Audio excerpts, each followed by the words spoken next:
Picture this. You wake up and find out the US government basically just called in sick. Millions of workers told to stay home, national parks with closed signs, and Wall Street traders sweating like they just YOLO'd their portfolio into meme stocks. Yep, that's a government shutdown. And guess what? We're staring down another one. Today, I'll break it all down. What a shutdown actually is, how it messes with everyday life, how it rattles the stock market, and why this whole mess feels like deja vu. So here's the short version. Congress is supposed to pass a budget every year. Think of it like renewing your Netflix subscription. If you don't, the screen goes dark. In the government's case, when they can't agree, the money pipeline shuts off. Like someone forgot to pay the Wi-Fi bill. Essential workers, like air traffic controllers, still show up. Soldiers still stand guard. But non-essential services? National parks, research projects, passport processing, and a bunch of other stuff? Boom. Locked up tighter than your Netflix account after you stopped sharing passwords.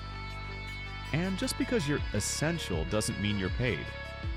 Imagine going to work, doing your job, and at the end of the week your boss says, "Yeah, so about that paycheck." You'll get it, eventually. That's the reality for thousands of federal employees during a shutdown. This isn't new. Since 1980, the US has had more than a dozen shutdowns. The longest was 35 days back in 2018 to 2019. That one felt endless. People were pawning stuff. Small businesses relying on federal loans couldn't get them. Even the FBI complained about not having resources. Back then, trash piled up in national parks, flights were delayed, and GDP took a hit. Economists estimated billions lost, and all of it, just because politicians couldn't agree on a budget. So yeah, shutdowns aren't just political theater. They have real-world side effects, kind of like eating Taco Bell at 2 a.m. You will feel it later.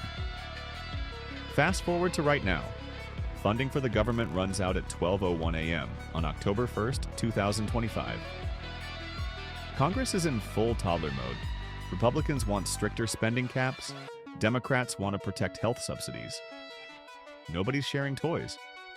Picture a daycare where instead of fighting over crayons, they're fighting over billions of dollars.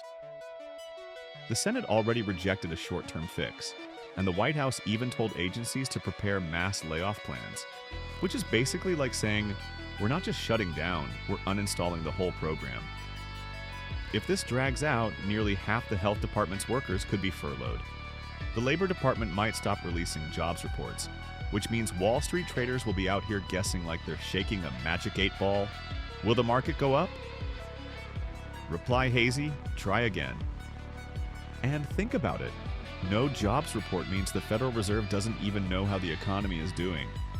Imagine driving with your windshield painted black. That's the market without data. For regular people, shutdowns mean federal workers missing paychecks, families stressing about bills, and tourists showing up to national parks only to find the gates locked, like it's Area 51. Some workers even get a cruel twist. They're forced to work without pay until things reopen. Basically, congratulations, you're essential, but broke. Small businesses waiting on grants or payments? Stuck. Students waiting on federal research funding? Stuck.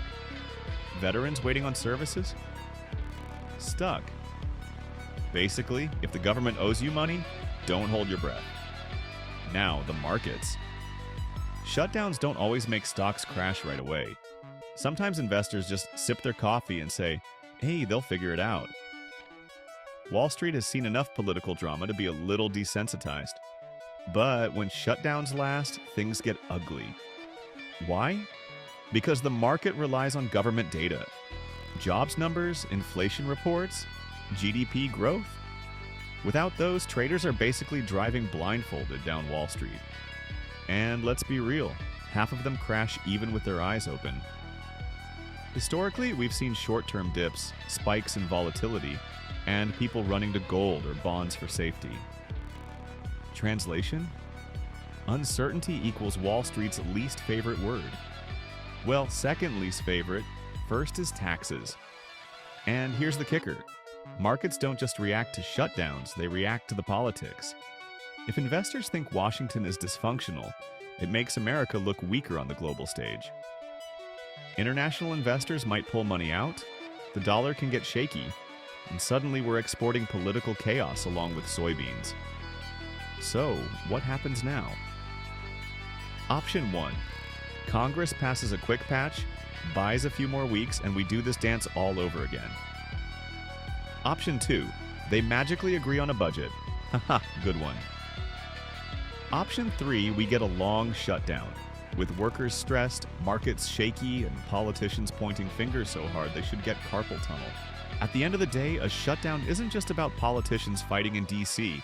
It's about real people missing paychecks, families feeling the crunch, and markets trying to trade with a blindfold on.